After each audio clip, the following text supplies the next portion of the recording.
اعوذ باللہ من الشیطان الرجیم بسم اللہ الرحمن الرحیم الصلاۃ والسلام علیکہ یا رسول اللہ صلی اللہ علیہ وآلہ وسلم۔ السلام علیکم رحمۃ اللہ وبرکاتہ۔ پچھلی ویڈیو میں آپ نے سنا تھا کہ کس طرح انصار اور مہاجرین کے درمیان بھائی چارہ قائم کیا گیا تھا۔ اس بھائی چارے کا مقصد ایک دوسرے کی مدد کرنا تھا، اور یہ اس وقت کی ایک معاشرتی ضرورت بھی تھی۔ مہاجرین مکہ چھوڑ کر آئے تھے اور انہیں اکیلے پن کا احساس نہ ہو، اپنے رشتہ داروں کی، بہن بھائی کی کمی محسوس نہ ہو، تو اس لیے یہ بھائی چارہ بہت کام آیا۔ کہا جاتا ہے کہ بعد کے زمانے میں رسول پاک صلی اللہ علیہ وسلم نے سلمان فارسی اور ابو دردہ کو آپس میں بھائی بنایا۔ ایک دن حضرت سلمان فارسی رحمۃ اللہ علیہ ابو دردہ کے گھر آئے تو ان کی بیوی ام دردہ کو بہت بے پرواہی کی حالت میں دیکھا۔ نہ انہوں نے اپنے بال کنگھی کیے ہوئے تھے، نہ ہی اچھا لباس پہنا ہوا تھا۔ وہ بہت حیران ہوئے اور ان کو کہنے لگے کہ ام دردہ ایسا کیوں ہے؟ آپ نے اپنی حالت ایسی کیوں بنا رکھی ہے؟ تو ام دردہ نے کہا کہ تمہارے بھائی ابو دردہ کو دنیا کی کوئی حاجت نہیں۔ تھوڑی ہی دیر میں ابو دردہ بھی گھر آ گئے۔ ام دردہ نے سلمان کے لیے کھانا تیار کیا۔ کھانا رکھا گیا تو سلمان نے ابو دردہ سے کہا کہ آپ میرے ساتھ کھانے میں شریک کیوں نہیں ہو رہے؟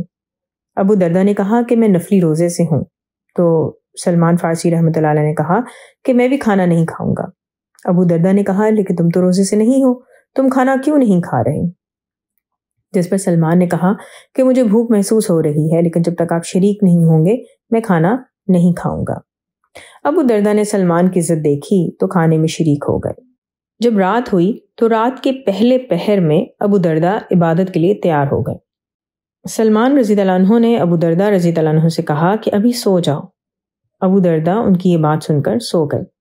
رات کے آخری پہر میں ابو دردہ عبادت کرنے کے لیے اٹھے تو سلمان رضی اللہ عنہ نے کہا ہاں اب ٹھیک ہے، ہم دونوں اپنے رب کی عبادت کرتے ہیں۔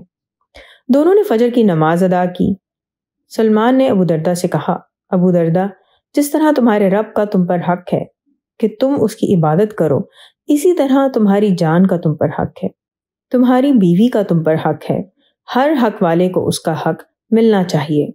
اس کے بعد دونوں رسول پاک صلی اللہ علیہ وسلم سے ملے اور ساری بات سنائی تو رسول پاک صلی اللہ علیہ وسلم نے فرمایا کہ سلمان تم نے سچ کہا۔ اس واقعے سے ہم یہ سیکھتے ہیں کہ کس طرح زندگی میں ہمارے لیے بیلنس کرنا اپنی عبادات میں اور رشتوں میں بہت ضروری ہے۔ ایک بہت ہی اچھی بات میں نے کہیں سنی تھی، اس میں خاتون نے کہا کہ آپ اپنے 24 گھنٹوں کو 3 حصوں میں ڈیوائڈ کر لیں۔